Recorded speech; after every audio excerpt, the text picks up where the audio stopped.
Well, good evening, everyone. I'm Randy O'Brien. I'm Superintendent of Schools, and I want to welcome you this evening and thank you for coming and investing some of your time to find out what's going on with Goose Creek CISD. Real quick, just off the cuff, no employee can answer this question, but does anyone know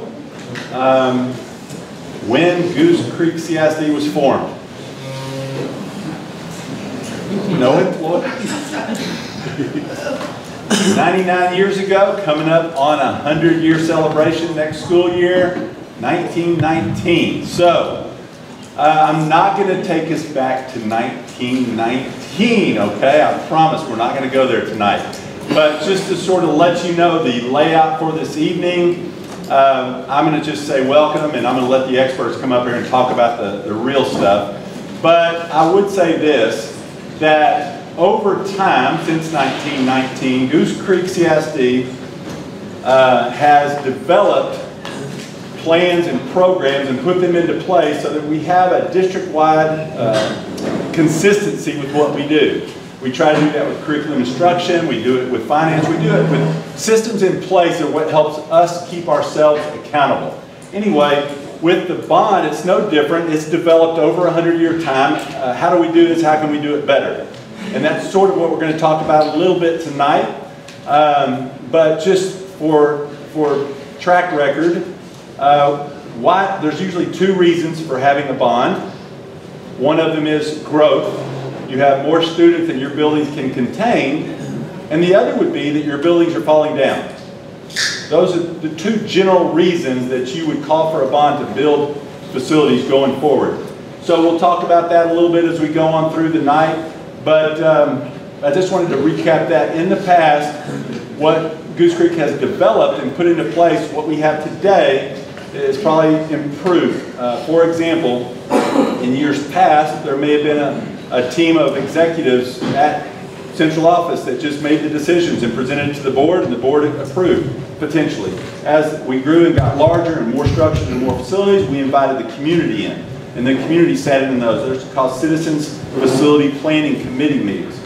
Once a bond has been adopted in the past, we also develop a secondary meeting. And some people could be on the one meeting committee and then on the other committee. The second committee is the Citizens Bond Advisory Committee. And their primary role is to simply oversee, as a citizen group, that the administration and the construction teams that have been hired to build the buildings are delivering to the citizens what the district said they would. Okay, so that's the purpose of the Citizens Bond Advisory Committee.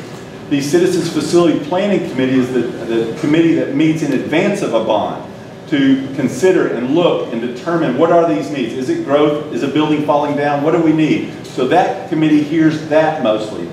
And Goose Creek, as of late, has said, you know what, we've got our own in-house team, we've got our citizens team, we want to hire a third party, neutral party to come and watch us, and that's called program management. So I just want to be sure that we're all on the same page and we understand where Goose Creek is today in comparison to where we've been in the past. But we're going to talk specifically about where we're at tonight, but I wanted to go back and just recap that in case anyone's here for the first time. Before I get into it, has anyone been fishing today? I just want to know if there's anyone I need to be envious of. If not, we'll move right into the presentation. What happened to our bond? What happened to the bond that we took before the voters? Put it down. It failed. So that is the elephant in the room, right? It's not like I'm going to invite you here and talk nice to you and not say it failed, because it did. That's the ultimate reason we're regrouping, coming back to the citizens and asking for your input, is because the elephant in the room is this bond package failed. We can acknowledge that as administration, and we want to bring it back to you and consider, well, we know that needs are needs. The needs didn't go away, so maybe there's something else. Let's talk about that just a little bit. The elephant in the room is the bond failed. And here we are, meeting tonight to talk about why.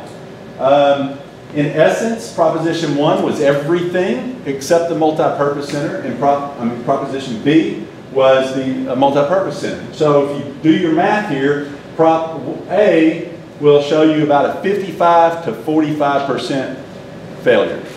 Okay, so it's 10-point gap, 45 to 55. The prop B was a little worse, 60-40, about, roughly, okay? So those are the stats, and it shows you pretty much where we're at with who was for it, who was against it. So there were some people that were for the bond, but why would there be people voting against the bond if there is a legitimate need to provide for our students as we grow?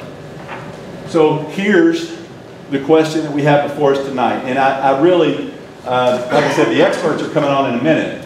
For this portion, I really do encourage you to chime in, shout out, whatever you might think. Was it too big? Was it too much debt? Was it rushed? Did you feel like you didn't have a chance to swallow it before you know, not inclusive enough? Did we, even though we used the systems that are in place that I talked about, the facility planning committee, we used it, did we not do it 6 months out? You know, because we only started about 3 or 4 months out. Maybe we need to be 6 months out before we bring it to the board. Were we not inclusive enough? And we published meetings and things of that nature, but sometimes people don't know what we've published. And so I'm asking for your feedback to me right now. Chime it in, whatever you think. And I have Ms. Gumbro over here. She's going to take notes. And and you're not going to be a test at the end of the meeting, but we just want, for our own sake, to hear what your thoughts are. Random thoughts are welcome. Criticism is welcome. Okay? Yes, ma'am. The last slide you had before that one, that's how many people voted. Yes, ma'am. That right there, for, in my opinion, is the reason why this. So with a community of 100,000 yes. people, we only have 4,000 people voting. So either they didn't know or they didn't care, but I really do feel like a lot of people probably didn't know. So 4% of our population voted in this bond. So you're bringing up 4% is just apathy, is what I heard you say. How does that compare to the voter turnout for the 2013 bond? A little higher. This is a little higher? Yep. Okay. That's about normal. And yeah, and by what margin did the 2013 bond pass? 80-20. So with the same turnout, or a less turnout in 2013, by an 80% margin, we passed the largest bond package that the district ever had. About 80,000 more, 80 million more than the previous bond, if I remember right. So that's a good point to have you back up and take a look at these stats and say. This is not unusual either. This is kind right. of historically. Exactly. It's voter turnout for bonds always low. Well, voter turnout in general is low, I think. You could say that for. Voter turnout in a May bond is extremely low. Right. And I think that was part of the issue, non-inclusiveness. Me as a citizen in the community, I didn't know about the bond other than hearing hearsay here and there until it was already a package deal. And the only way I received anything official on it was bond proposal, come out and vote, that was addressed to my dead parents. Me as a taxpayer with multiple properties in this district, I never received anything official or had the opportunity to be included on the front. Preparation. Right. So great point. How many, just for show of hands, if you don't mind, how many get the Baytown Sun? Because we do most of our publication by law is required to go in our local newspaper, and then we'll go ahead and throw many postings in the Houston Chronicle as well. If you get the Baytown Sun or the Chronicle, would you raise your hand? So again, probably about 5% participation in the local readership. So you bring up a really good point. How else could we communicate to the citizens, this is what's going on? We do marquees, we do flyers, like you said. And we know that sometimes when we're paying someone to do mailers, we're not screening that, and sometimes mistakes are made with that. We recognize that. It hurts us because it costs a little extra when we send 2 to the same address and stuff like that. Those are just things that occur when you contract out mailers and stuff like that. Yes, sir? Yeah, that's kind of my question is, I own a single piece of property. I've got 3 different, every time a mailer came out, I got it 3 times to some variation on that. And you got a guy who owns several pieces of property and didn't get one. I don't understand. I mean, the tax office is there. I don't understand how every taxpayer isn't on the mailing list. We provide the information to the marketing folks. What about the phone calls that parents get when they're supposed to be at school for some reason? Or it's called an IRIS alert. Okay. Could we utilize the IRIS system for this? It's a possibility. But then again, only parents of children would get that IRIS call, leaving out citizens that don't have. Just another way that is social one additional way. But then Does anyone else have other ideas about communicating other than, you know, paying $3,000 a month to put a billboard on I-10? I mean, seriously, we need to find better ways to communicate so that we're not exclusive. We want to be inclusive. I can tell you that we're beating our brains out trying to find ways to communicate. And when it falls short, like with you, I mean, that's extremely disappointing to us because we invest a lot of time, energy, and money to communicate, and it still fell short. Well, let me step it up one more notch too. The other person that owns the property with me is a Goose Creek School District employee, and we still receive absolutely nothing. So there's a problem with the mailing. So there's definitely no doubt pockets of void that we need to figure out how this came about. Yes, ma'am. From what I'm hearing, some people heard information on the mega school, some did not. Other people, different groups, heard about the late start for the high school, others did not. Even with the bond program, some people heard about it, some did not. So somewhere there is miscommunication as far as what, you know, who's got the main list of everybody in the area. And they need to bring them all together so everybody can get the notification. Okay, well, I don't want to spend too much time, but I wanted to welcome you to shoot it at me. But I think other people may be talking about a little bit more ways to communicate here in a moment. Other thoughts besides communication or notification? Other thoughts? I think it was too rushed. It was too Randy, You felt rushed? Yeah. Also, I don't remember much selling of the bond at the civic, throughout the civic groups, throughout the community as there was in the 2013 bond, where there was a lot of informational things at all the civic organizations. So we did do presentations, but they admittedly on a 90-day turnaround, we were jumping in and jumping out. And I don't think the school district does an effective job using the website either. I mean, you have a bond meeting today, and I dare you to go try to find it on your website if you don't know the website. It's very. It's actually right at the top. No, in the front. Yeah. Then they just put it up. I don't know how long it's been there. Yeah, I went there yesterday. I went there yesterday, and I mean, the first thing that pops up is you're invited. Yeah. Thank you. Other thoughts? I think there's a kind of all of the above there, plus you know, some wants. Well, the question mark is throw more stuff at me so I can. So we wants can versus needs. wants versus needs. Some things that people felt should be part of ongoing maintenance as opposed to debt. Okay, and I think we'll get to that in just a little bit as well. But thank you. That's perfect. Other thoughts before we move on? I have a couple more slides, and then I'm going to pass the torch here, and you'll hear from the other people. So what happens now? So just so everyone in the room will be on the same page, many of you, this is redundant, you already know this, but elections are held either in November or May. The Board of Trustees has not called for a bond election, just so you'll know. There's been no decision. More or less, this meeting is the first step to try to find out, okay, we heard some of the reasons why it may have failed, but the needs are still there, so what can we do about the needs that are still there? So we're here tonight. The goal is to develop a bond proposal that the community can and will support through a series of meetings, hopefully to reach a consensus. So the meetings are listed there, tonight being the first one. And so the hope is, our hope is because we've opened it up to every citizen in the entire community. We didn't know whether to expect 20 people or 100 or 200 people here tonight. But our hope is to get valuable feedback from you so we can move forward and roll forward. But what's going to happen is, over these meeting dates, is you're basically going to have the opportunity that the Citizens Facility Planning Committee had that took 3 or 4 months. Okay, so they met a couple times a week or a couple times a month. I don't want to misstate. But when they met, they had presentations, just like you're going to have tonight. But they were probably longer presentations. A person might have taken 30 or 40 minutes to talk about something. Tonight, you're going to get a 10-minute flash from each of the people that will be presenting tonight. But you'll hear them in very much the same way as the original CFPC. So this is CFPC 2. So you're going to get the same thing, and you'll get a little bit quicker, a little bit accelerated. But I know everyone can keep up. So, all right, that's it for me. So I would like to invite up Ms. Brenda Garcia, Director of Facilities and Construction for Goose Creek. Good evening, everyone. Thank you for coming again. We welcome your input, like Mr. O'Brien said. I'd like to share some information with you. You have before you what essentially is the same list of projects that were included in the bond in May. Everything's in the same order that we put them in.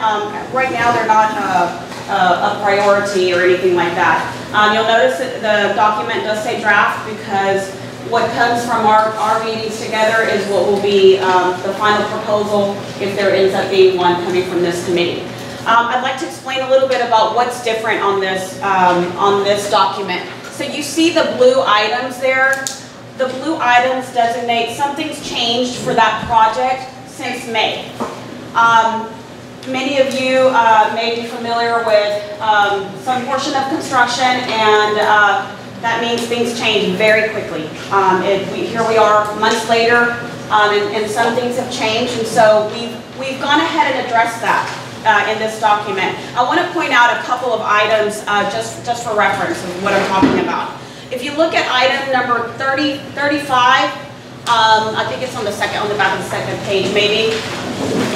That's the security fencing project. And you'll notice over to the right it says combined. And the new revised amount says 0. The reason for that is because that security fencing was originally designated for the Stewart Career Tech High School. And so it just made sense to combine that with that project instead of having it be a separate project. The fencing was for that facility, and therefore we've combined that just to be more efficient with that funding. Another example would be the one right underneath that, item number 36, roof replacement. The first column of the cost is your original amount. That's what you saw back in May. The middle one is the revised number, and then the last one is your plus or minus, your change in that amount. You'll notice it went down by approximately $600,000. The reason for that is because we were able to save in the 2013 bond a little over $5 million. And so we, along with Mr. O'Brien referenced the CBAC committee, the Citizens Bond Advisory Committee. That's our oversight committee. Along with them, we designated the use of those funds to things that became an urgency. Again, roof projects being very important for our buildings. And so you've seen that change there in that particular line item. And then another item, same example, item number 37, it was also combined. And it references in white where it says update, it references back to the project it was combined with. So if you have any questions about how those were combined, please let me know. I'm not going to go through each one of the projects today. I think we're doing that at the next meeting where we're going to go dig into each one of these projects. But I kind of wanted to give you that so you have some time to review it, look over it, bring back questions to us that we can answer at our following meeting. One more thing I want to mention about this particular document is the very last item. Item number 66. This is the one, it's a newly identified project.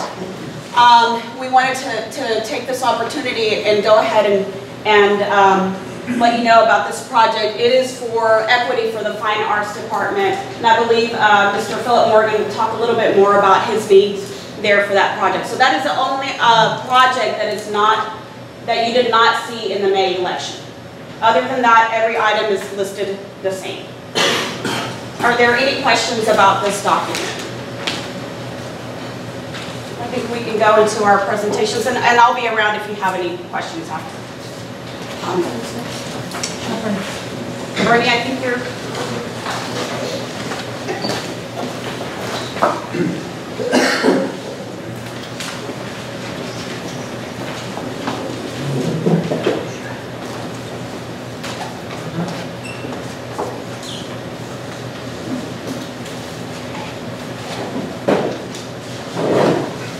All right, good evening, everybody. Hopefully everybody's enjoying our nice spread and have enjoyed the first two presentations. You know, with athletics, we're all about kids. We're inclusive, so that's part of the reason why you may think my slides may look a little homey with the young lady and the young man there and the dog, but you know, that's what we really think. Athletics is extracurricular, adds to the overall educational experience of our kids. So these are the needs, and that is the order in which athletics breaks down our needs. Athletic turf for competition fields, junior school tracks, lighting replacement for competition fields, which you'll hear more about from the maintenance aspect, the Stallworth parking lot, and the Stallworth Fieldhouse. So let's talk about athletic turf for the competition fields. So we're talking softball, baseball, football, and soccer fields. That's where most of our kids are out competing. Not just competing on game day, but every day during practice, during athletic periods, and they get a ton of use. For example, this is Salta Stadium and the football, sub-varsity football competition field and soccer competition field. This past year, we had 170 school contests on this field. As you can see, it looks rather poor. That's not even counting the outside rentals for the community, like Optimist Football and a number of other leagues that also use this facility. Well, 2 years ago, we had to shut down this field because it got so much use in the way of school contests and rentals that this field is worse than what it looked like here in March. And now you may say, well, it's just grass. Well, the question we have to ask ourselves is, and I'll get to it in a second, is turf a more viable option than continuing to put down grass seed, overseed, water, things of that nature? And we got people that work on those fields. Here's the softball field from Sterling this past year. As you know, there's a pipeline that goes right behind the Sterling softball field. And as they continue to add more pipelines to that field, our drainage is no longer working correctly. So either we can spend money and raise the field, or we can take care of the problem by putting in turf. So part of our issues with grass is the man hours that are put in to maintain and make it work. Outside rentals. Talked about the maintenance, water, fertilize, adding dirt, painting it. You know, and then ultimately the use, the number of hours that are used. So one of two options need to happen. Either we need to get it fixed, or we need to shut down the outside use of the groups. And so we have to decide, what type of community are we going to be? Are we going to be an inclusive community that lets everybody outside of Goose Creek use the fields and the facilities, or are we just going to be all for Goose Creek? So that's a choice that we have to make as a community. Athletic tracks at our junior school. There's a picture of Gentry right across the street. You can see there's no track there. You know, to kind of give an analogy, since we're in transportation, our kids have to compete.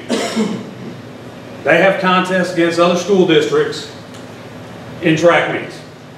Well, to give that transportation analogy, it's like hiring a bus driver that has never driven a bus, and then on game day, the day they go get their CDL, you put them in a bus for the first time. So what the Bond Vision athletically is, just a nice 3-lane track. This is Spring Branch Middle School right there. You can see it's regulation. We're not going to run any meets on it, but it's also, because we have 5 junior schools, it becomes more of a community magnet where now people can get out, walk, be active, and you know, that's a good thing.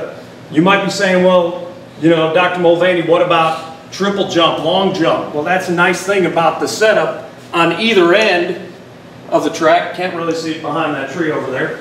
Our sand pit, so that way kids can work on their triple jump and long jump. So it's an all-inclusive track. Athletic lighting. You know, we have tried to improve our lighting, but unfortunately, that'll make the ballasts for some of our schools. So if those lights go down, right now we have to adjust when we're having competitions, and that means possible loss of school time because we got to play it in daylight hours when there's no light. And bottom line is, kids are in school to get an education. Athletics, it adds to that, but we don't want to take kids out of school. So the ballast not being made anymore is a big issue. Stallworth Stadium parking lot. So You know, here on the west side, the home side, if you head on out that way, you'll see that there's some pretty big divots. I have some actual pictures from October. Okay, disclaimer, not really.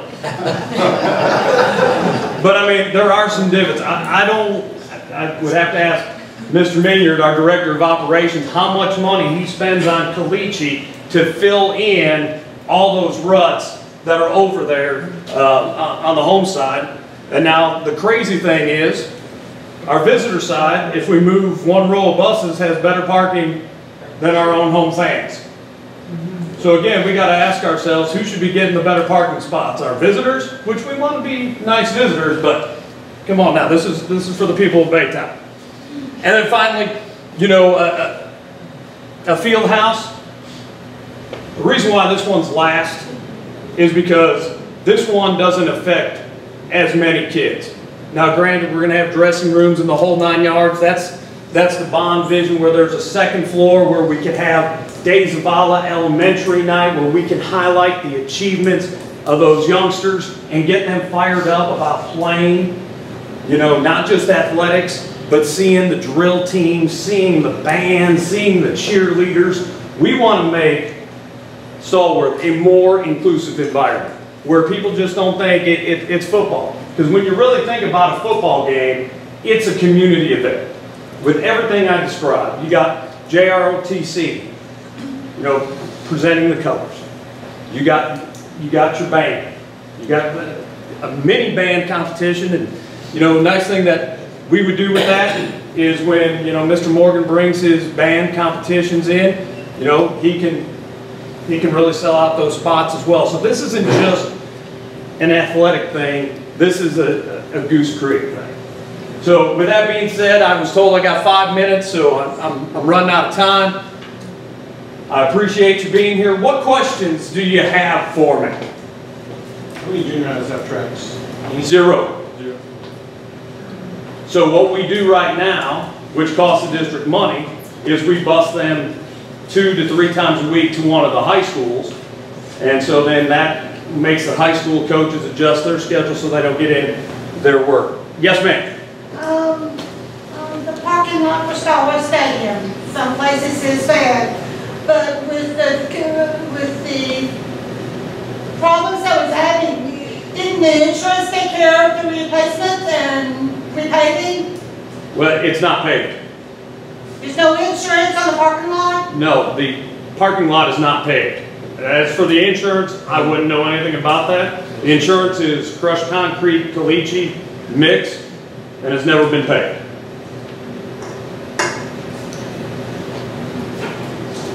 Yes, sir. Do you have cost estimates on maintenance of grass versus turf on the athletic fields? Not currently, but I can tell you each turf field to put in would just be right at $1 million. I just wonder if there's a payback, like over a couple years. I would, and I can get you that info, I would say 2 years, just based, because you also have to remember, we have a person that is dedicated at each of the campus just to deal with the athletic fields. So that's mow, paint, fertilize, the whole 9 yards. But you wouldn't get rid of the person? No, but we could use them in other places. Because I know Mr. Minyard has a number of issues that come on up, whether it's, you know, mowing out here. Somebody's got to do that because there isn't a person tied to this area, so they could be used in other capacities. It's kind of like LED lighting. I mean, the maintenance just goes way down on it. Yes, sir. I mean, you gain man hours all the way around, and equipment. You know, that's one less piece of equipment you have to buy every once in a while. Yeah, it's just more efficient. And I mean, again, this comes back to what type of community do we want to be. I'll give you an example. And I know I got to wrap it up, so I apologize. If you could repeat some of those questions up there, we can't hear what they're asking, so we're not really following. Gotcha. Mr. Smith just said that it becomes more efficient when you have turf as compared to, because then you more efficient with the man hours, more efficient with the equipment. That's what he said. But going back to what type of community do we want to be? This year, as my 6th year as your athletic director, we have hosted right around 15 playoff series a year for baseball and softball. Right around 15. Every year for the past 5. This past year, we hosted only 1. And part of the reason why nobody wanted to come to Goose Creek to play on our baseball and softball fields was because they'd rather go a little bit to the east, to a little town that has turf, or they wanted to go a little bit to the north, where that place has turf too. And I'll be honest with you, those 2 communities can't hold a candle to Baytown, but yet they like to talk down on Baytown. And I'm a little disappointed in that. So we got to ask, what type of community do we want to be? And that's just my 2 cents. Yes, ma'am, you have a question? I just have one more, and that is, what is the life expectancy and the maintenance requirements of the turf, of the artificial turf? Because it's not once and done. So no, that's a great question. So we just replaced the turf at Stalwart 2 years ago. That lasted 13 years.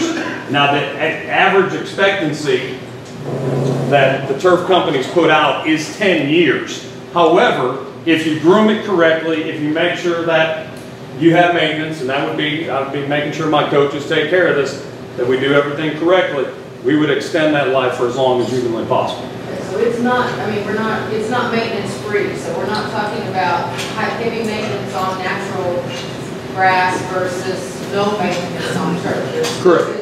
So let's say grass field, you have 100% maintenance, the turf field, you have about 5% maintenance. Big difference. And then that also, since we're talking about school time, this takes weather out of the equation. For example, we had a number of rainouts this year. So that means then kids have to get out of school the next day to go play the game. We don't have to worry about those issues anymore, which is great for our academic people. Yes, ma'am. How well is the turf going to hold up at Leaf High School with as much traffic we already have there? It will work tremendously. I figured out after the 13 years here at Stalwart, we hosted, including band competitions, because we opened that up. It's not just football, it's not just soccer. That field held over 1,200 contests before the end of its use. And again, turf keeps getting better. It's just like everything. You know, as much as a classic car from 1957 is great, you can't get the parts and things break differently on a car in 1957 than it does today in 2018. So turf keeps getting better, and I think it's the best way to go from a maintenance perspective, from an academic perspective. Is there any effect on athlete injury? Is there any statistics on whether or not it's better from an injury standpoint? The studies are inconclusive at this point. Now that is, you know, if we were talking the old school AstroTurf that was in the Astrodome, the studies on that weren't good for athlete safety. But the field turf aspect of it, right now, it's no different compared to grass. Well, I know that at Rice, there's some kind of little puffy balls or something underneath the turf that you can actually see it when you walk on that. And if you want to walk out at Stalwart, you can see the same thing. Okay. If there are no other questions, I will pass this on to Miss Edwards from Food Service.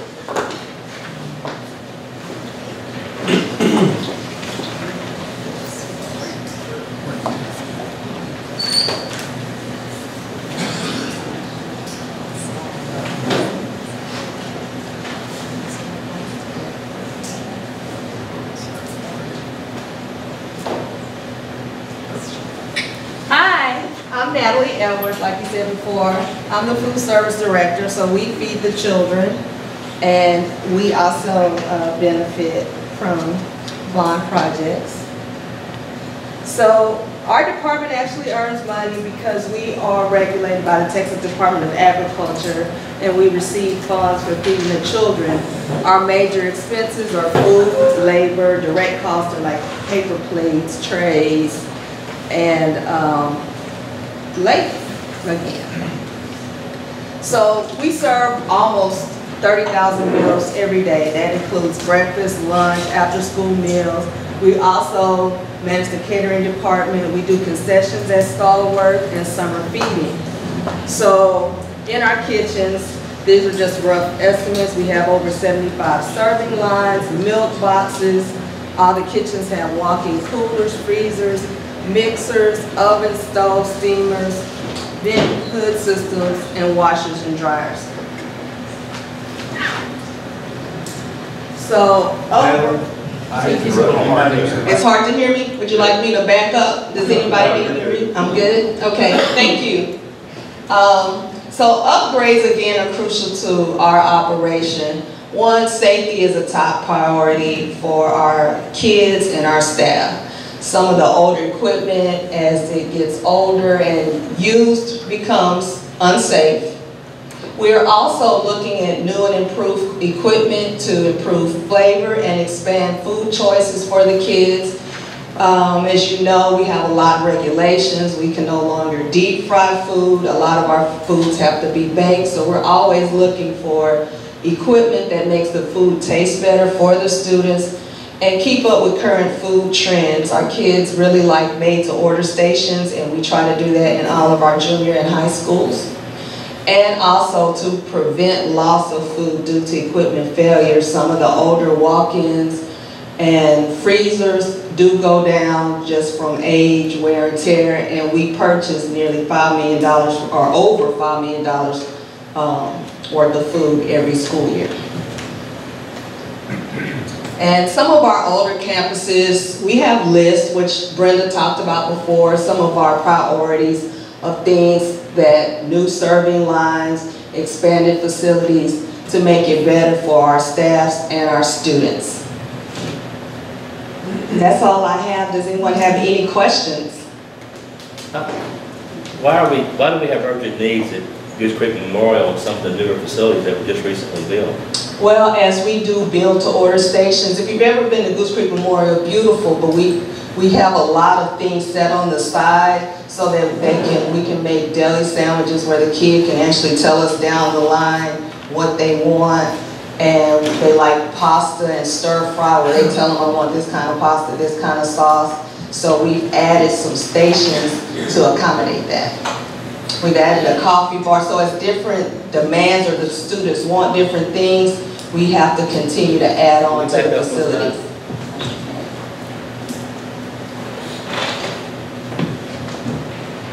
And it's mainly our older campuses that need the assistance. But when we look at every campus and what we would like to improve based on student needs.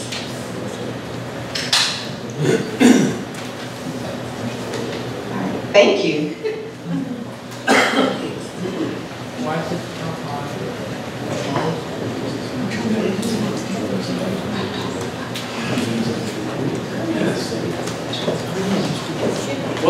I've got a quick question. Sure. Are any of those needs, are any of those urgent needs like required by the state? Or whatever, the food services, whatever regulatory. Our health department? The health department, some of the last one corrected some of our urgent needs that are state required.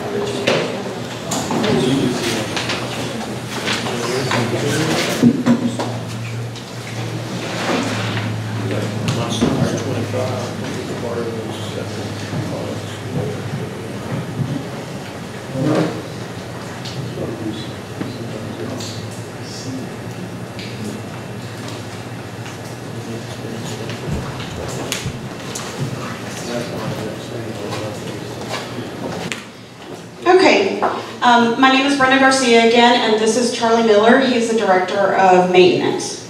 We're going to talk a little bit about our facilities and maintenance needs. Okay, I want to give you just a quick overview of what we have in the district.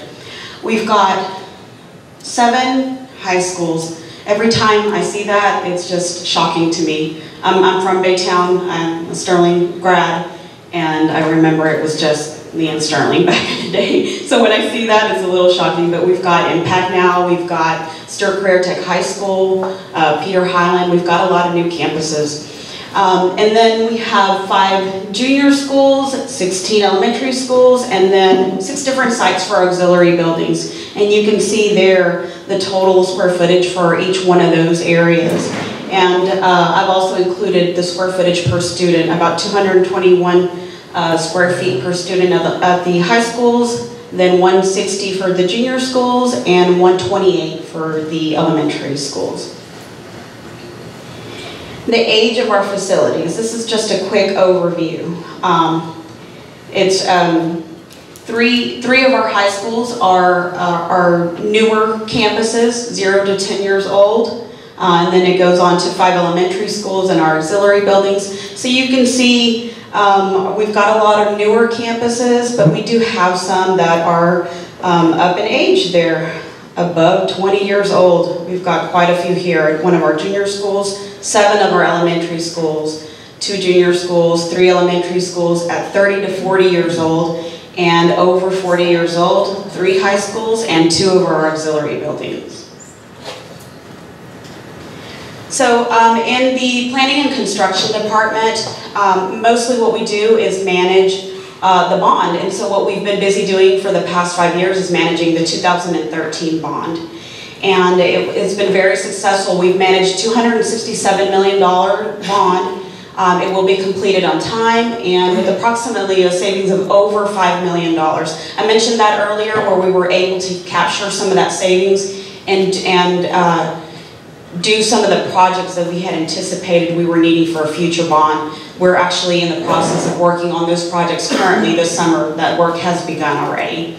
And again, part of the success was a team effort. Our department together with the CBAC, the Oversight Committee, and our program management team. And just a quick highlight of some of the new projects that were part of the 2013 bond. A lot of these you can drive around town and see. You've seen some of these visibly. Our 3 new elementary schools, Stir Career Tech High School. You're in the new transportation facility today. I believe Rick's going to take you on a little tour a little bit later. We have the GCM wing addition. All of the projects that you see listed here are part of the 2013 bond, including some things that you don't see, the mechanical and electrical and plumbing stuff. All the things behind the walls that you don't see sometimes.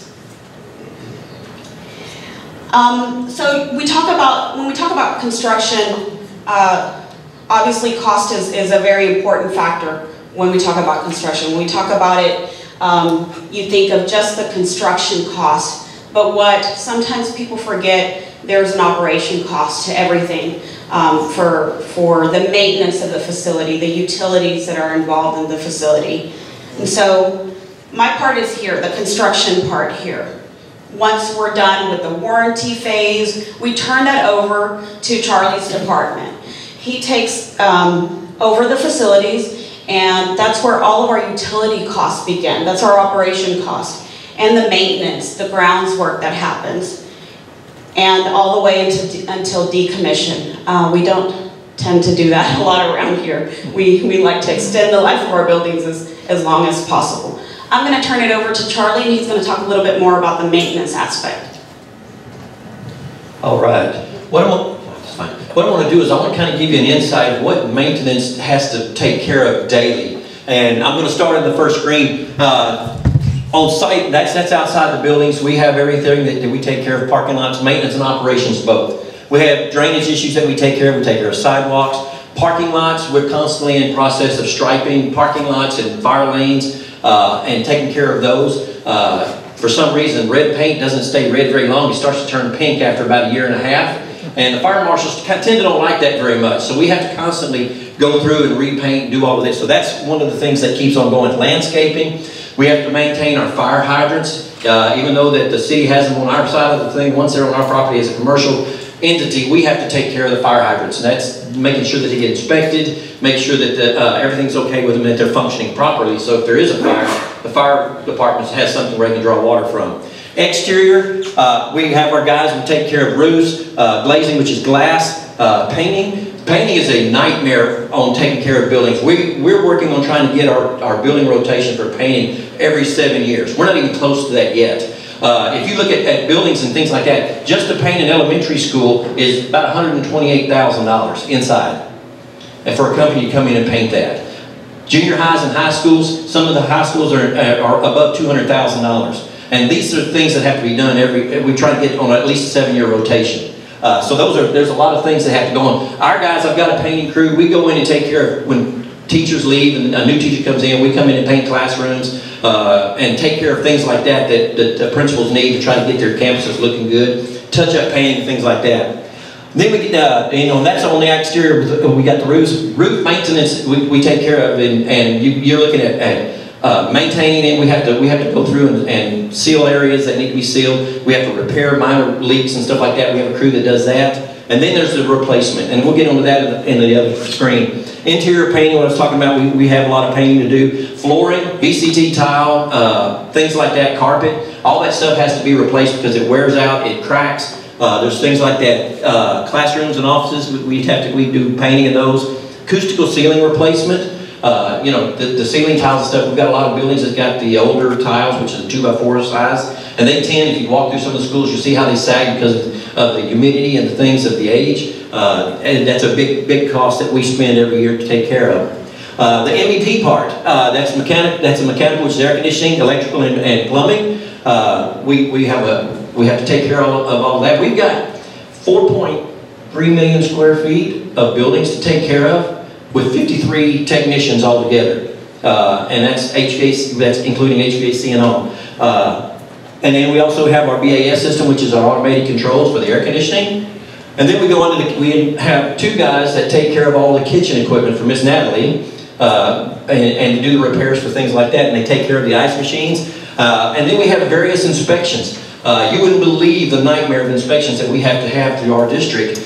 We've got bleacher inspections, elevator inspections, fire extinguisher inspections, backflow preventer inspections, gas pipe inspections. Then we have health inspectors and fire marshals come in and do their inspections. There's just so many of them that we have to maintain every year. Oh, and then we have the natatorium. We have to take care of the pool and all of the things that go with that. So that's another added expense that maintenance takes care of. And then so that's just the categories of what we do every day and to maintain what we have to do. All right. On this list is our high priority of issues that we want to see get done that just cannot be done out of the maintenance budget. We tend to do a lot of things. I tell everybody we do miracles every day. The impossible just takes us a little bit longer. But these are some things that we like to see that need to get taken care of. We've got drainage issues. There's some campuses where the parking lots and stuff have issues with drain pipes and things that from being just for the age and the erosion and stuff. So there's those that have to be taken care of. As we talked about before, the parking lot here at Star Wars Stadium, to finish that up, and so parking and paving. On the exterior, we got roofs that are reaching their life, their time of life is about to get over, and so we're having to replace some of those, and those need to be done before we start having some major issues in there. We maintain them very well, but they just don't last so long. Interior, we still got flooring in some areas that need to be replaced. Some of the schools, the VCT tile, the vinyl tile, it cracks just from age and the settling and things at school. So there's things like that have to be done. Acoustical ceiling replaced. If we do one district wide, it's not anything that maintenance can do out of their budget. It's millions. It's a couple $1 million just to replace the tiles that need to be replaced throughout the district to get them upgraded into like the 2x2 tiles what we have like in here to make them look nice and everything. And then we have the Robert E. Lee Auditorium, which they're in the process of doing some ceiling removal in there. But the auditorium needs to be upgraded and to be more functional as an auditorium. It's a great size auditorium, it just needs to be updated. And then in our mechanical, our MEP stuff, we're looking at wanting to upgrade the automated controls for the air conditioning. In our district, we have 3 different automated controls. We have one that works at administration building. Then we have another one that's antiquated, and whenever we have power outages, how many get involved with power outages around here in Baytown? It seems like every time you turn around, power drops out. Well, with the older system that we have right now, when it goes out, we have to reload all the information into the controllers at the schools. It's not something where it's all in one server. It has to be reloaded. Well, it takes 30 minutes to load each one of those, and there's hundreds of these in a school, so whenever power goes out, it takes a while for that stuff to load. The newer system that we've started upgrading to is internet friendly. It works off a back net, and we're able to, whenever the system goes down, its memory, it brings it back up, and the schools are back on, and we're able to move forward, and the schools can operate. So we're looking at wanting to upgrade that there. HVAC upgrades, we've got chillers I've got one chiller that's 27 years old. Life expectancy, most of those is 15 years. We've got some that are over their life cycle. Our goal is to start replacing these big chillers and cooling towers that are over their life cycles and try to get to replace, because they're more efficient, they save on energy, and so we're looking at wanting to do that. As Dr. Mulvaney was talking about earlier, we were looking at doing athletic field lighting upgrades. The reason for that is what he was talking about is some of them are so old that we cannot get the actual parts anymore for those. And so when they start going down, we're just going to be out of luck. We have got some lighting that is put out that is serviced by Musco Lighting. And what they do is it's all automated. They tell us when we have a problem with the lighting. They can do it remotely, and they'll let us know that, hey, tower number 3, light number 4, there's something wrong with it. Can you check it out? If it's just a fuse or something, we can fix it. If it's not, well, they come out and take care of it. It's under warranty. They give us like a 15 or 20 year warranty on those towers. And so we're looking at wanting to upgrade these lights so that we don't have these issues where when we have outages that they won't come on anymore. We can't get parts for them and do that. Plumbing upgrades. I don't know how many of you are familiar, but we just had a last minute repair over at San Jacinto Elementary. We're still working on it. The whole sewer system underneath the school collapsed just before school was out. They tunneled 70 feet under the front of the school, got that replaced, still couldn't get enough good pipe to tie onto, and Monday of this week they started on the back side of the school, tunneling under that way to get the rest of that plumbing repaired. And we've got several schools that have that old cast iron piping, and that's the issues that we're having. So we're looking at wanting to get plumbing upgrades on different things like that. Some of that is even our regular drinking water and stuff, and the piping in some of the schools is cast iron, and we're constantly cutting pieces out and putting new stuff in. And when we go back with new piping, we put in copper. So that way we don't have to have any more issues with that. And then we're looking at talking about intrusion alarms, doing those upgrades, and then kitchen equipment, which Ms. Natalie talked about on there. Now we also, in our servicing, one of the things I didn't mention before is one of our refrigeration guys, we service ice machines. We've got over 200 commercial ice machines in this district.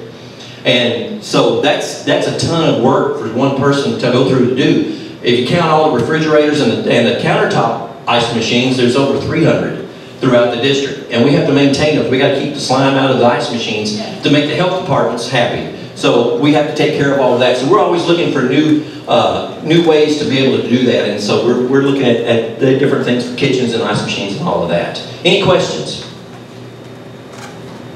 Yes, sir.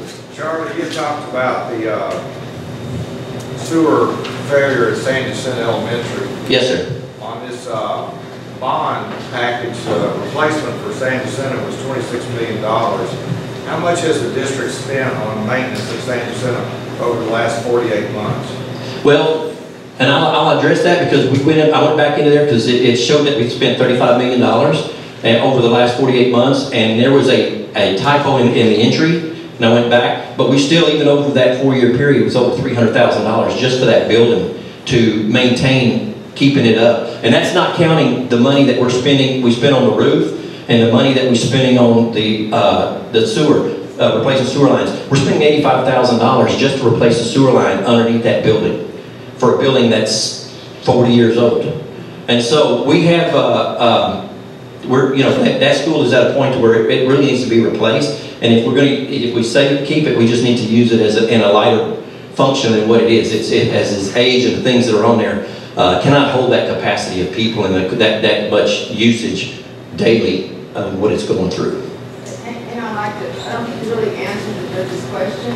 Uh-huh. It was, how much money has been spent over the 48? You said there was a typo? Yes, I went back, because, $35 million, it said $35 million, and when I went back to look at that, I went back into the work order system to find out if that figure was right.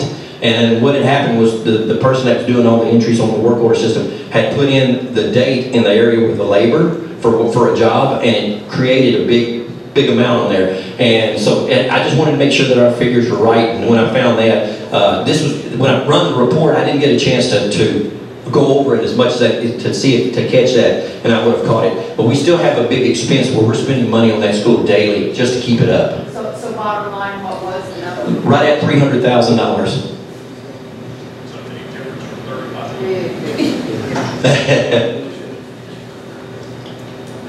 Any other questions? Any others?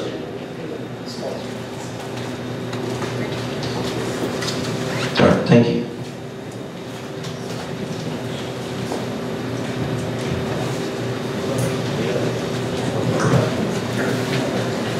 Hey guys. Okay. Do I need a mic? No. It's just scared. Just scared the heck out of me. Well, welcome to transportation, guys. It's good to have you guys here. This is what I consider the lighthouse of the district.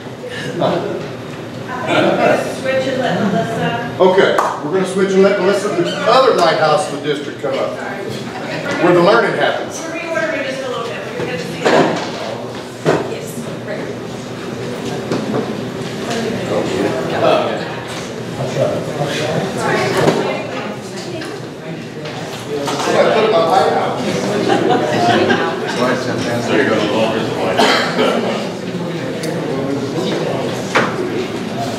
Okay, so next we're going to talk about CNI. And honestly, that's what school is all about. What are we doing instructionally to prepare our students to move forward when they leave our school system? So when we started the process of looking at the bond, we talked about evolving to 21st century learning environments.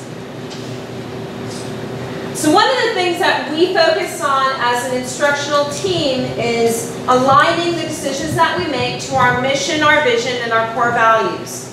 So when we look at our mission, we're talking about developing the whole child, looking at the social, emotional, intellectual needs that our students have, and that we empower all of our students with the knowledge and skills they need to succeed in the global community.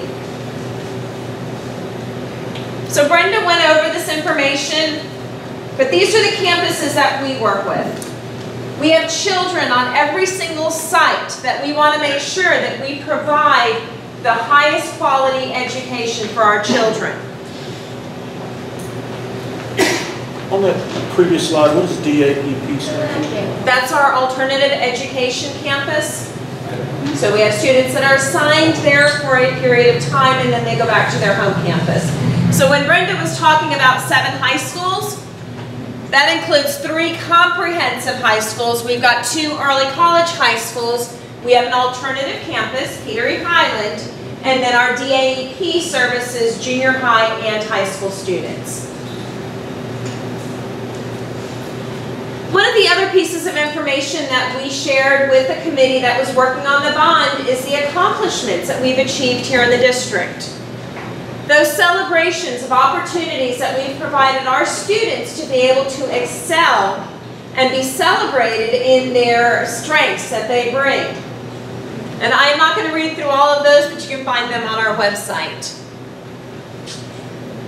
So as the state begins to change, we have to adapt as a district. So one of the areas that House Bill 5 looked at for schools was certifications and endorsements. And this has become a big part of our accountability.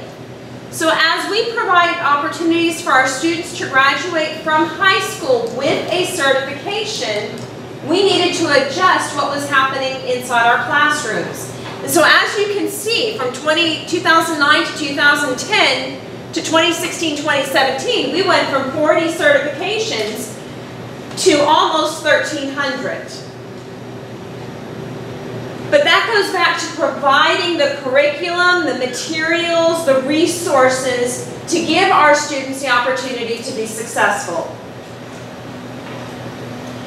Another area that we focused on is providing opportunities for our students to select a career, an endorsement, an area of interest that they want to learn about in high school.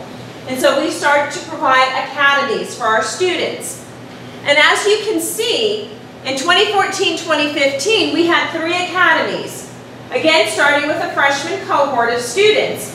But as we grow and as our students begin to make those choices, you can see those numbers increasing. So when we look at our Global Business Academy, which is housed at GCM, we went from a freshman cohort of 39 students to 138 over that 4-year. Or Health Science went from 49 to 248 students. So each year we're seeing our programs continue to grow and develop, which means we have to provide more sections, more opportunities for our students. The last piece of information that I wanted to talk to this group about is the Endorsement Pathways. Every single 8th grader in the state of Texas will leave their junior high selecting an endorsement. So when they enter high school over a 4-year period, they're going to take a coherent sequence of courses that will help them earn that endorsement. So our children graduate with a high school diploma. They'll graduate with an endorsement. We've had many students graduate with 2 or 3 endorsements. And they have distinctions, acknowledgments that they can earn. And all of those things are items that they carry with them in their resumes when they apply to college. Maybe something that they brag on if they're going into the workforce. The great thing about Goose Creek is we offer every single endorsement. A district is required to offer 1, and if you're offering 1, you must offer the multidisciplinary. Those would be your little tiny campuses, 100 kids in a high school. We are fortunate that our children have choices and opportunities to be able to be exposed to different areas, different avenues. So in support of that, we really have to look at the instructional settings that we provide and the resources. So first I'm going to have Philip come up and he's going to talk about fine arts, and then Renee Dillon, our CTE director, is going to talk about our CTE needs.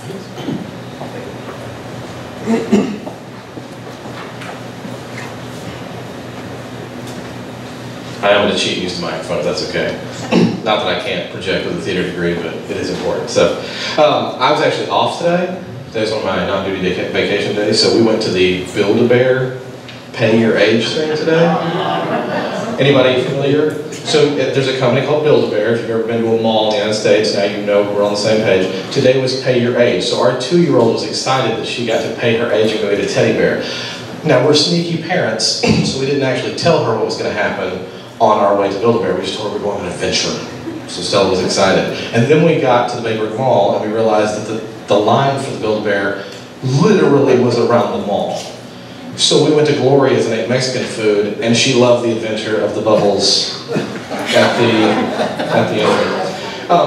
But also, being that it was my day off, I had a very interesting time being able to surf social media a little bit, relax by the pool, and I had a very interesting little debate with a friend of mine that I graduated from high school. And he posted a meme online and said, here's the things that school doesn't teach you, and amongst those things were like leadership and being a team player. And I said, well, clearly you weren't in sports, knowing very well that he was actually an all-sport athlete, or all-state athlete in high school. And we got into a little back and forth about the importance of the fact that fine arts and athletics and all of our extracurricular events actually do teach the things that we don't necessarily get the opportunity to expose students to in math and science and social studies and your STEM courses. So this part of the bond referendum, especially our summary of need, is critical because, as mentioned before, our district does have a strong history. We're celebrating 100 years. And some of the things that we've had for a very long time. So, in terms of fine arts, our department, we have 2 major areas of focus need. The first is replacement of capital equipment,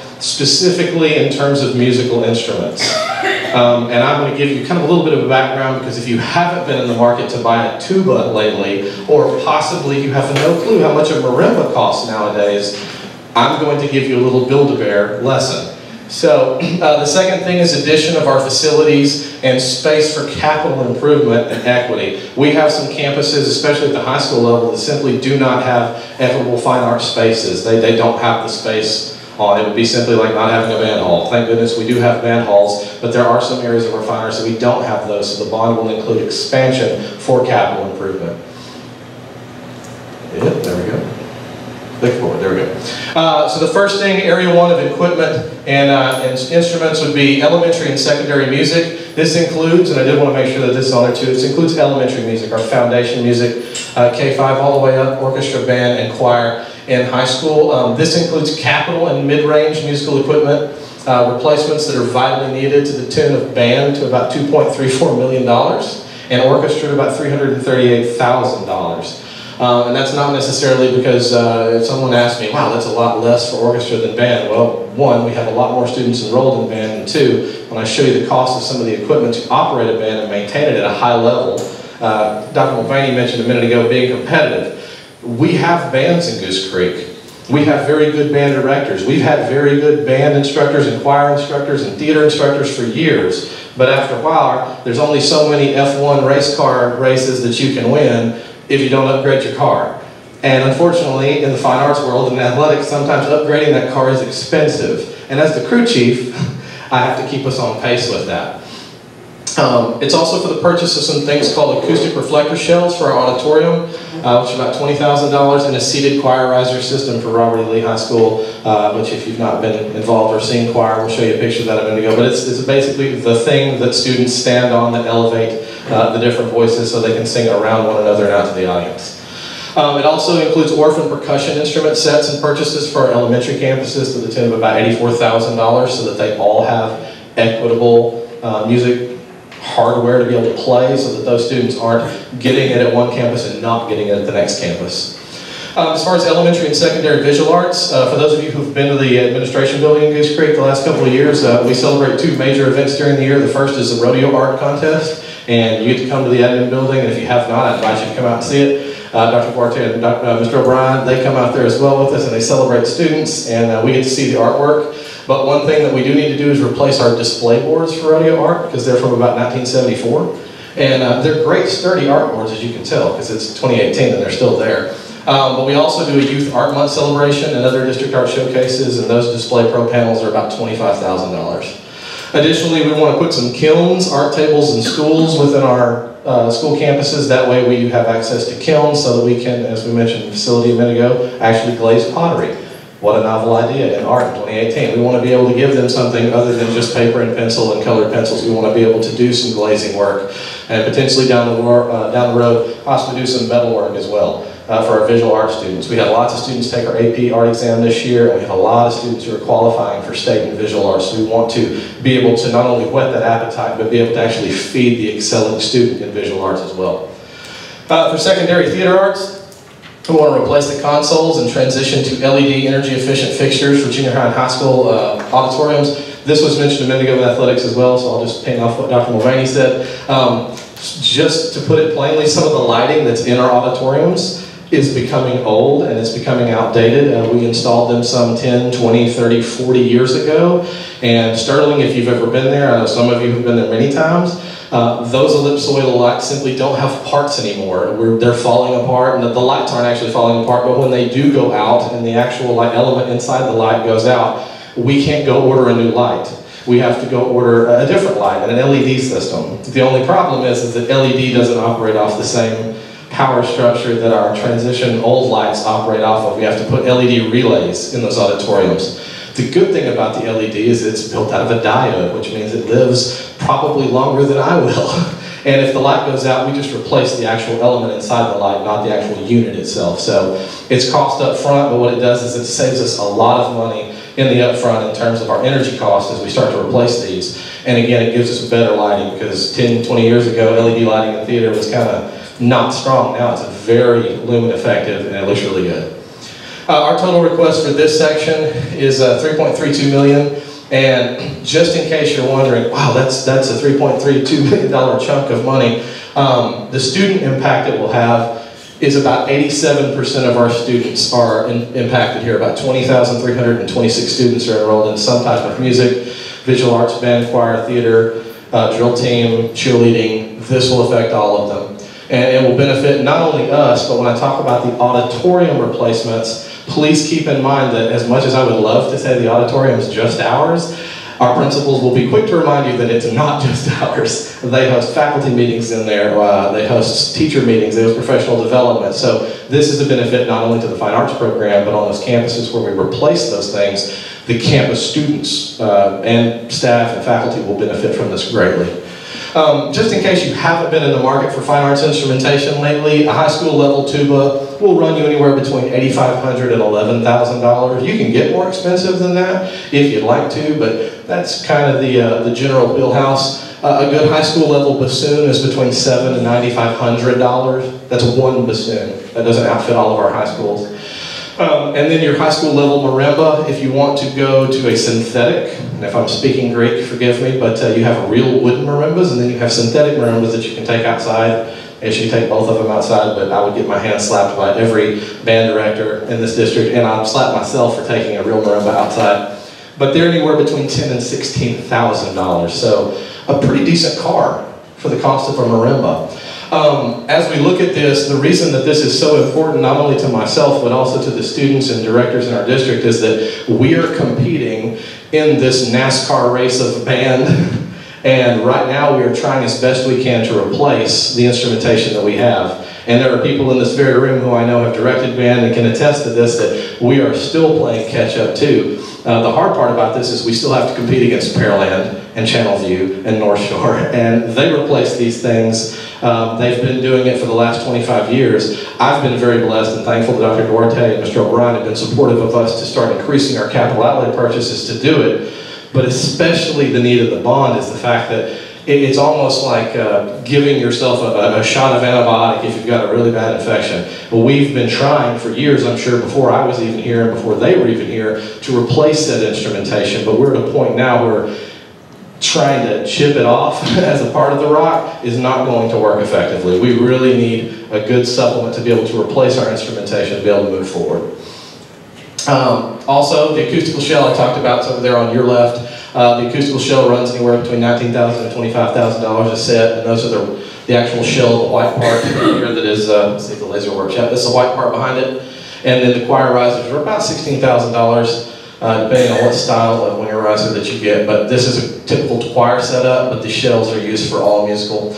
And these are high school level LED fixtures for the theater. They look very similar to the old ellipsoidals that you'll see if you look in our theaters. The difference is that thing right there, the engine, and the light that it produces. It's an LED, not a standard lighting equipment. The second thing that we need is facilities and teaching space. And again, I may be educating you on some things, you may know this already. We're looking at an auditorium expansion and completion of an orchestra room at Gentry. We don't have an operating fly system at Ross Sterling High School, and if you don't know what a fly system is, I'll show you a picture in a minute, but it's actually the wires and weights and counterweight system that actually raises and lowers curtains so that it's not just dead hung like some of our elementaries. There's really not a reason to have a counterweight system in an elementary school, unless you're a performing arts magnet, I guess. But we don't have that at Sterling High School, and it's very difficult, as you can imagine, to teach technical theater or move curtains up and down if you don't have a counterweighted system, which we don't. There's no fly system at Sterling, and it limits our hosting ability. We can't host one-act play there, frankly, for anybody, because we don't have a functioning theater. Our current system is dead hung, similar to our elementaries, and GCM and Lee also have operating fly systems. If you've been there, this is the easiest way to find the theater in a high school. You just look from the outside of the building, and it's the tallest part of the building, because it has to be 30, 40 feet above the actual facility itself to hang all the curtains. We're also going to add scenery and construction shops at Robert E. Lee and Ross S. Sterling. If you've been to those two facilities, there is no construction shop for the fine arts. There's no place for band to build their equipment if they need to build props. There's no place for our theater programs to actually build scenery and props and things like that. If you've been to Lee, the scene shop is actually built into that beautiful old auditorium that's there, but it's so tiny that it's almost impossible safety-wise for our students to be able to literally cut wood with saws on the stage and walk it on the stage. There's no shop there, and there's no shop at Sterling.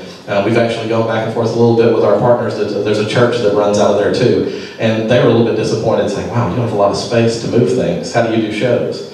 So that's a part of the bond as well. Neither school, Lee or Sterling, can build props for theater, band, anything choir for shows or project. GCM is the only high school in this district with an operating theater shop.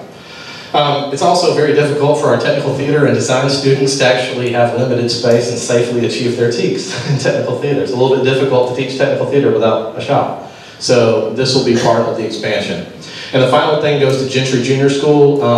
I think when they initially designed the orchestra hall, it was a new program, and now it's become a very large program under Ms. Marion over there, which is a great thing, but it's a little double-edged sword because now we're running out of space. The current room does not allow for storage, student growth, or, to be honest, instrument facility storage right now.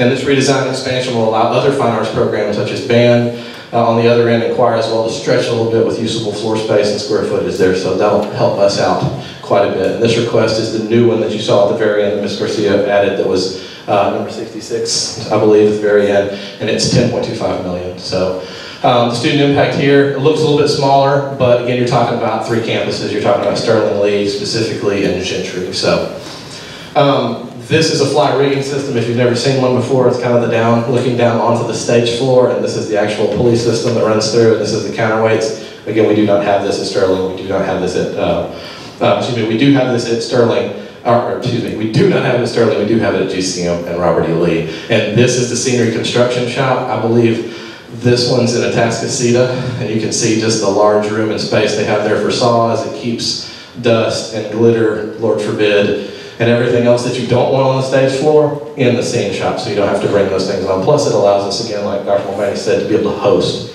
playoff events and one-act play, band, to be able to transition bands in and out of our facility to host. So that's it for fine arts. Any questions regarding this? Yes, ma'am. Saw you have a list of everything you were wanting. You broke it down and explained it to everything and what school you were taking it, but you didn't break down the kilns for the elementary. Are you only including those in certain elementaries or all of them? It'll probably be, being honest, it'll probably be our middle schools and high schools. Can you repeat the question? Oh, sorry. The question was, I wrote down specifically for band and choir orchestra, the question specifically that was asked was about art, and are we putting kilns at every art, or at every campus rather, in art? Elementary students sometimes deal with glassware, typically not. Yes, we will install some in some of our elementaries, absolutely. It just depends on which ones are actually like adequate, and that'll go into talking with Ms. Garcia as far as which campuses are adequate enough to be able to hold that with ventilation system, because we do have to have working ventilation with that. What makes you determine which schools are adequate? So go back to that slide, Philip, because Sorry. you had, I think you had multiple things. Certain things were elementary and certain things were secondary. Was it my first slide, my first set? Yeah, it was the first one. I apologize, let me back it up here. There we go. So, yeah, it kind of blends in together with it. This is elementary and secondary, so we will be adding kilns to some of the campuses. And then, like I said, others have pretty good art tables and things that are already installed. Others are in desperate need. So why do you limit certain students to certain things? Well, again, it's not necessarily us desiring to limit. It depends on, as was mentioned earlier, some of our school campuses are 50, 60 years old, and they just simply don't have the ventilation systems to be able to handle it. So if we did install these and purchase them, some of these kilns don't require ventilation. They're self-contained. So the ones that we end up purchasing, depending on if the bond goes or not, we can sit down and make decisions on specific styles of kilns, whether that's going to be a wall kiln, that's self-contained with a processor inside of it, which is a little bit more expensive, but it keeps you from having to have a full ceiling ventilation system versus one that does have to have a full ventilation, which we do have one of those at Lee. We also have one at Sterling as well, and GCM was installed with some of those already. So, excellent question. Any other questions on our fine arts? It is rather expensive, but again, if we expect, I think, Coach, you put it pretty well, if we expect to have the programs, we certainly have them now, we can continue to have them. If we want our students to be exceptional, then our upgrades are necessary, to be able to compete with those other schools in our districts and make our students competitive. Because I'll be honest, and Coach knows this, I think most of you know this too, I've never come to school, and forgive me math teachers, but I haven't seen many students come to school and go, yes, star math today. so Philip, just going back, I'm sorry. sorry, to the That's kiln, okay. to the kiln question. We're really only looking at the kilns at the secondary campuses, correct? Correct, as of right now, because I don't think some of the elementary schools are going We're not to. looking at elementary schools for that portion. I apologize if In our high schools. If I didn't articulate that, I apologize. Yes, it's mostly going to be secondary because most of our secondary campuses do have the capacity to have them. Our elementaries, they see glassworks and they are exposed to those things in the teaks, but we typically don't have kilns that live fire there at the elementary schools. We certainly expand them to that. Is that pretty good, solid follow-up there? To close out though, I think the big thing that I do want you to hear about this as you consider this, especially as part of the bond package, is this. Again, with respect to math teachers and social studies and science, which I took and have many years of background in, they don't necessarily come pumping their fist because they get to take the STAR math. What they do come to school for is their band contest and their track meet and their football game, and frankly that's what puts those students in school to stay so that they can be educated in math and science and social studies and become better learners, better leaders, better cooperative teammates, and all of the extracurricular activities. So this is critical specifically for what we do. And if there are no other questions, I know she's got a couple there, so I want to introduce Ms. Carol Dillon, Renee Dillon, to go on CTE. Good evening. There are, the expectations of career and technical education have changed so much over the past 10 years. And so the district has been really pushing during that time to improve what we are able to provide for our students. Obviously, you know the technology and the types of tools that you work with today in whatever job you have is very, very, very different from what you worked with and the type of equipment that or your parents worked with back in the day. In many of the facilities, you've seen the age of the buildings, and so many of the career technical education facilities are that old and have equipment in them that is also as old as that building. We were blessed in the last bond to have had about $26 million worth of projects that were focused on primarily Goose Creek Memorial because their CTE wing did not get built in the first. It was, it was something that was planned for later on. And we also then focused a lot of funding in Stewart Career Tech High School. As Dr. Duarte referenced earlier, we offer our students all 5 of the endorsements, and 3 of those 5 focus on CTE programs, and students taking and staying in a single program all 4 years, because the goal is for our students not just to graduate with skills, but to graduate with an industry certification. And that makes the biggest difference in the type of equipment that we have in the labs for our students to use. So one of our largest projects was rebuilding and converting Stewart Career Center to an early college high school facility. And as we're doing that, we are converting it into career academies where the students have integrated learning. Dr. Duarte again told you and showed you the enrollment in our academies, but our career academies really focus on involving the academics classes and that curriculum in the career and technical classes so that our students don't just go in and randomly do English that they know they'll probably not ever see again if they plan to be a welder, but their English lessons are going to be wrapped around the welding curriculum. So they'll do a lot more technical reading and writing and that type of English. And research may not be on an author somewhere, but research based on something going on in that welding world. So that's what we're looking at, but it does require a different type of facility for our students to be able to go through this. So at Stewart Career Tech High School, what we have done is, in this past bond, renovated part of the old Alamo, which was before that Peter Highland, which was before that Carver, which was before that Kilgore. And so we've taken one of the wings and converted it into academic classrooms, which was never at the campus at Stewart Career Center. And we also took our culinary area and rebuilt it, modernized it. So it is now up to speed where we need our students to be able to learn.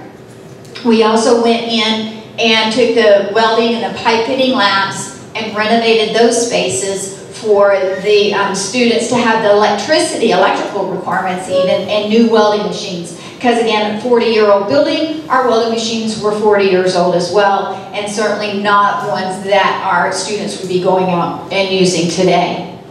We also have two programs there that were converted without any types of facility change, and that was one, our agriculture science program, and our transportation program. Our automotive lab was built in, is about 10 years old now. It already, the equipment, everything in it is out of date compared to what the students are going out to use in other areas.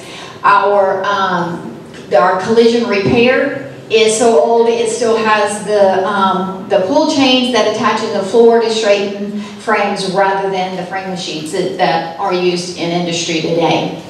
We also have two additional programs there that were not converted at all that will still simply, right now we do not have freshmen. They are taking classes that are related to our audio video production program or our computer maintenance program because we simply don't have space to house students all day for those programs. So our goal is right now primarily to look at least increasing the capacity at Stewart-Career Tech High School to 650 students so we can finish out the juniors and seniors as they come in. Having renovated one wing, that is enough space with a couple of portables for us to house freshmen and sophomores. But we've got to finish the rest of the building in order to get space for just the juniors and seniors as these students move up. We are adding a vet tech lab because we found that interest as we looked at environmental. We were looking and focusing on a lot of the environmental engineering components that are big in our area especially, but the students wanted that animal component. And so we are adding in a vet tech lab there as well for agriculture students. The manufacturing labs, that is our highest demand area. We have more applications for that one career academy than we do any of the others, but it does take space, additional space, and so we do need to enlarge the labs, whereas this time we just simply renovated the labs and added in a lot of electrical capacity that was needed. We actually need larger space to house the new equipment. And so we also, once we get up to 650 students, the little bitty kitchen that used to serve just a few students elementary-wise, obviously high school kids are a lot bigger, eat a lot more, require much larger facilities, so that will have to be done there as well. So our ultimate goal with Stewart-Career Tech High School is to increase our capacity up to 900 students, which will fill in and take on those last two programs. Once we're able to do that, the district will save multiple hundreds of thousands of dollars over the time, because right now we're busing students back and forth from all of the main campuses, from Peter Highland, from Impact, from all around the campus to classes there. So now these students will be able to be there full time and will be able to do their full school day there. And that keeps, like I said, will reduce all of that transportation cost. It'll allow us to convert computer maintenance into an information technology career academy and the audio video into a digital communications academy, which again are two of the largest demand areas.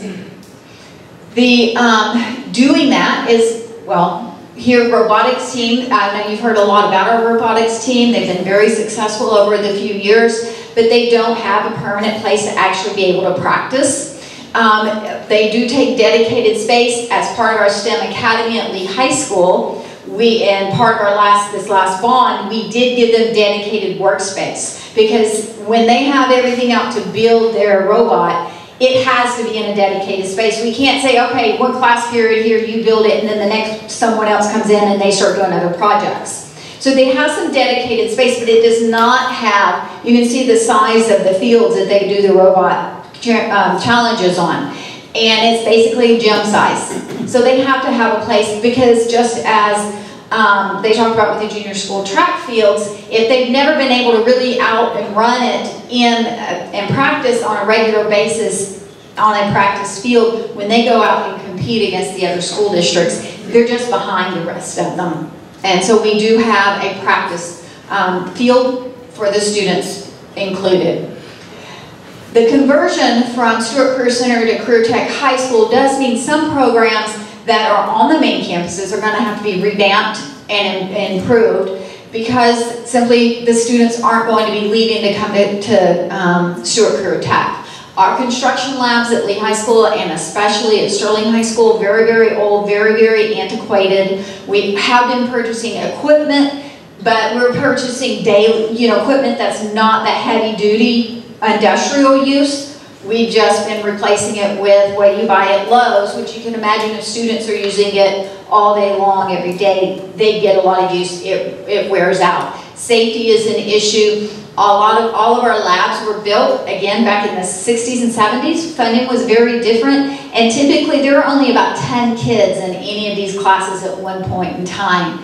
And for safety reasons, we now have, well, for funding reasons, we have more students in our classes, and we have still the little bitty labs, and so we need larger labs, especially at Sterling, which is our oldest construction lab. Our Health Science Academy, Dr. Duarte pointed out, is growing. It's our largest academy. As it keeps growing, again, some of that space at Sterling High School, we're having to continue to increase, and they're just growing and taking over as we add labs. But also, we're now not just going, oh, these are health science careers, and this is what you do. We actually are having students leave as certified nurse assistants, as pharmacy technicians, as certified clinical medical assistants, phlebotomy certifications, and EKG certifications. That takes dedicated lab space as well. And so as we're setting those up on campuses, again, that old just regular box classroom does not have the space that's needed for us to be able to offer those certifications for our students. Cosmetology, if you haven't heard, is now located only at Lee High School. Our lab at Sterling was very, very old, again, very, very outdated. And rather than rebuild that lab, we are simply combining, putting it all at Lee High School, so our students we can focus all of our funds in on one lab and make it great. So it's going to need some upgrading to meet the new TDLR requirements and to adjust to meet higher enrollment capacity over there. Finally, our law enforcement classes, we haven't done a lot with them, and what's going on, to imagine the technology that's now involved. Again, we can't put these students in a regular classroom and have them leave knowing what they're going to have to do when our officers, even here in our district, take off. They use computers. They need access to the computers, the dispatch. That's that is a big certification that our students can actually get before they graduate from high school. Our forensic science classes now need to be basically taught in science labs. And the number of labs that we have on our campuses right now don't provide for that experience for our students. And many, many districts are also, if you go in and visit, they actually have courtroom situations. They'll have it set up so it looks like that, to give the students those real life experiences, because we want, again, as they leave, they've made really good choices before they go off to college, if it's college-based career, because many of you, if you have children, when they get to college, they change their major many multiple times. And so the more that we can help them learn about careers while they're in high school, then that can help them know what they do or do not want to do. And so we try to provide as much realistic requirements as possible. So that's just, again, a quick overview of what we are looking at in career and technical education. Here's our information. Feel free, if you have any specific questions about what's going on in any of our programs, to just give any of us a call, and we'll be glad to give you a lot more detail on it. Any questions? Good. Now we'll let Rick take back over. Hi guys. Technology.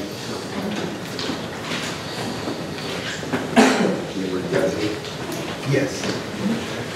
Guys, I'm Rick Walterscheid, I'm the Transportation Director. Been with the district for 9, going on 10 years. Been in the industry for about 21 years now. 10 years ago when I showed up to the district, went through the interview process, and I never will forget Pete Cote handed me the keys the day he hired me and said, here you go. Drove down to Lee Drive and saw our shop. If you've ever been down Lee Drive across from the college, it was a short building, about, I don't know, about shorter than this room. 3 bays wide and 1 fuel pump. We were fueling 230 buses out of there. All right, we had about 300 employees. Our transportation department, if you hit my point here, will run about 16,000 students a day. Pick them up in the morning, drop them off in the afternoon. We run 694 roughly, it's changing this year, routes. That's 1 route, 1 school. We have a 4-tier system. So each bus, take that number divided by 4 and you'll get the total number of routes that we have. Those are runs, 694 runs. 213 buses in the fleet, we just added about 26 to those, got rid of a couple. 2.5 million miles annually. It's about 1,300 miles a day is what we run. That's also about 1,500 gallons of diesel a day that we go through. Field trips, we do about 3,000 annually, and CTE routes, career and technology education, about 75 routes a day. So total, we end up impacting every student in the district, and I love that. We are a service-oriented industry, and it's what we do that makes us so great. Our average bus life is expected to last us about 17 years or 175,000 miles, and that depends on the overall condition of the vehicle. Now, I'm going to be honest with you, my wife's car is not that old, but my truck is. Okay? So when we start looking at vehicles, it's pretty fair to compare them to our own vehicles. When do you start to look at, when is it time to get mama a new car? Well, for my wife, it's pretty often. But we certainly get more life out of it than that, right? So it comes down to when do you start, when does it cost more to replace or repair the vehicle than the useful life of it? We do, all of our buses are diesel engines. So we do get quite a bit of usage out of it. This is a graph that I put together, and it shows every bus that we have, regular ed bus in the fleet, okay? Miles versus age. And what we like to see is we like to see a gradual growth right across here. I use this annually. Abel is our assistant director. We use this every year to analyze our buses. And we go, okay, what route do we need to put on a bus? Because you can see right here, this is a fairly new bus right here, or a fairly old bus with very low miles, right? So we want the buses that are the oldest to have the highest miles so that we keep that constant slope. Now that gets pretty tricky when you're dividing them amongst a route that is 83 miles a day on the average. We start looking at field trips. We start looking at different ways to utilize that bus. Some of these buses may sit on the lot just because they don't have an air conditioner. Our buses have we have about 3/4 of our buses have air conditioning. Not all of them.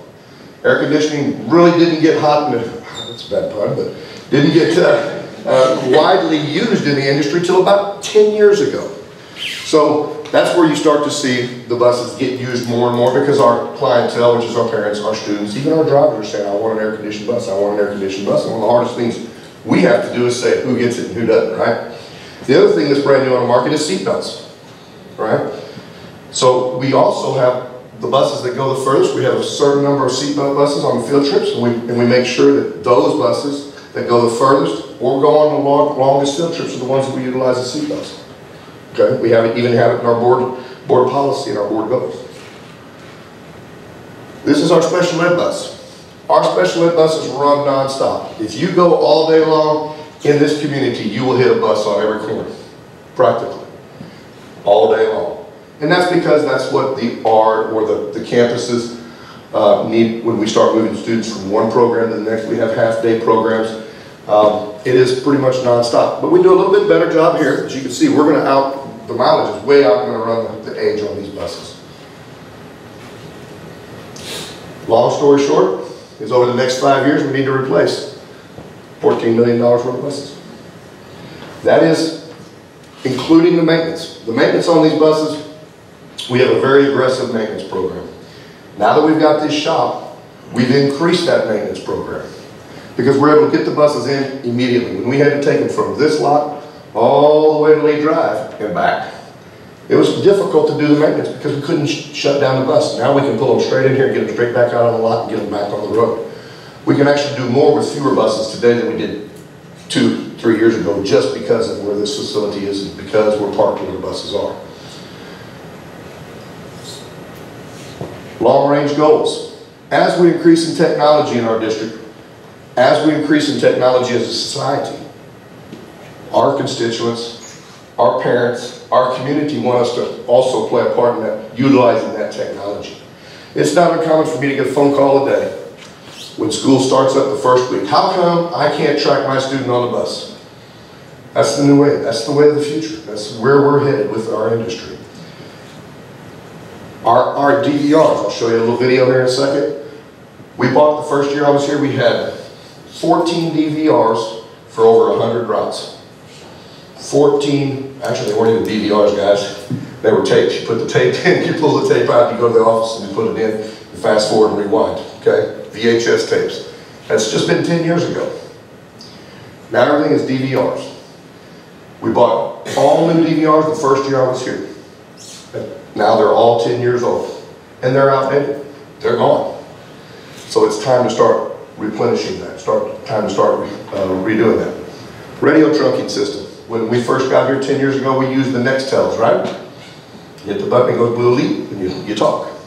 We've gone away from that. Now we've gone to a radio trunking system, much like our police force uses, EMS uses, and the rest of the district uses. Estimated cost on that's about $1.3 million to get all that done. This year we were fortunate enough, we bought 23 buses. Here's the difference in the technology. All of our buses in the future will have backup cameras. We didn't have that technology in the past. So now, you know the big mirror up there in the front? Now we've got a big old camera out the back. We can see clearly out the back of that bus. You talk about a safety. Most of our accidents are someone hitting us from behind or us backing into something. We hope to drastically reduce that. We've also added sensors on the back of the buses, just like my wife's car has, thank goodness. And I pick on my wife a lot, but I love her. We also bought new DVR system. This is a front view. It's amazing how many miles we run. We have a fender bender. Somebody will cut us off, and next thing you know, we don't have the evidence that we need, but now we have cameras on the interior and the exteriors of the buses. Also GPS. Every bus that we have in the lot has GPS on it, so we know where that bus is, when that bus was there, how fast it was going. It's really the way that we can, and I'll show you that when we take the tour inside our dispatch center. Camera clarity.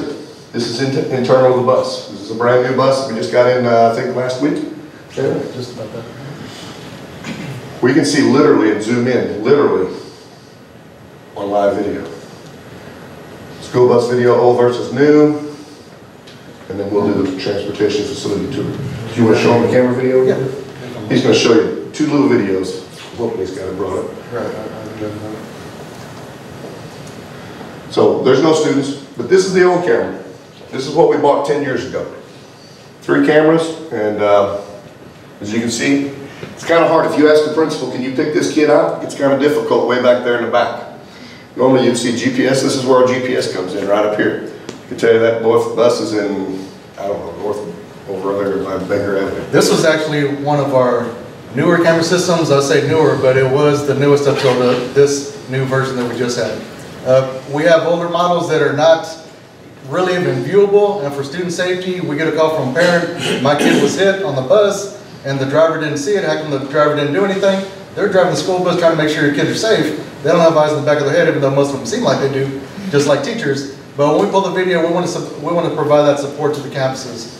And this video actually is one of our better ones until we just upgraded the new system. So this is one of our best ones we had up till just a couple weeks ago.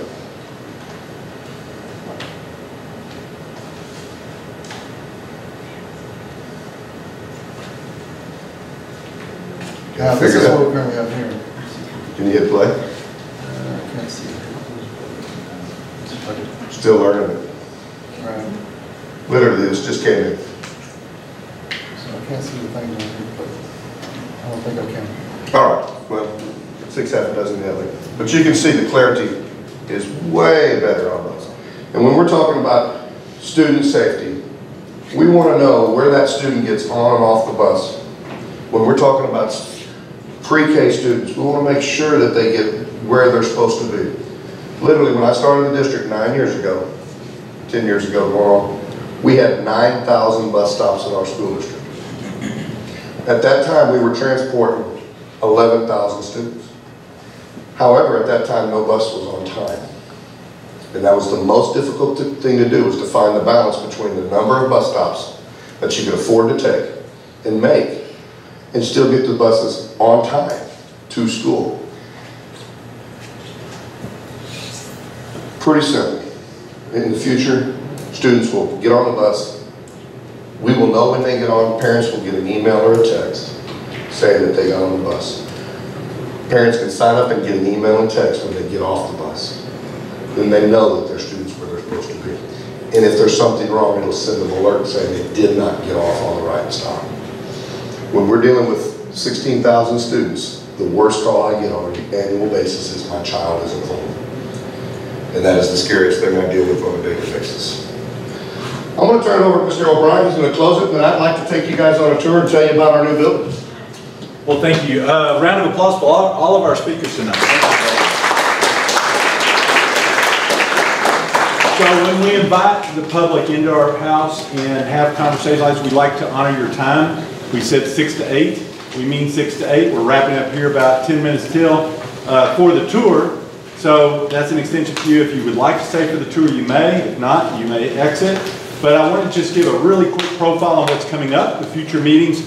Tonight, just my feel on the volume of this meeting versus the previous CPAC meetings, where CFPC meetings were, this is about the equivalent to 2 to 3 meetings, what you got tonight.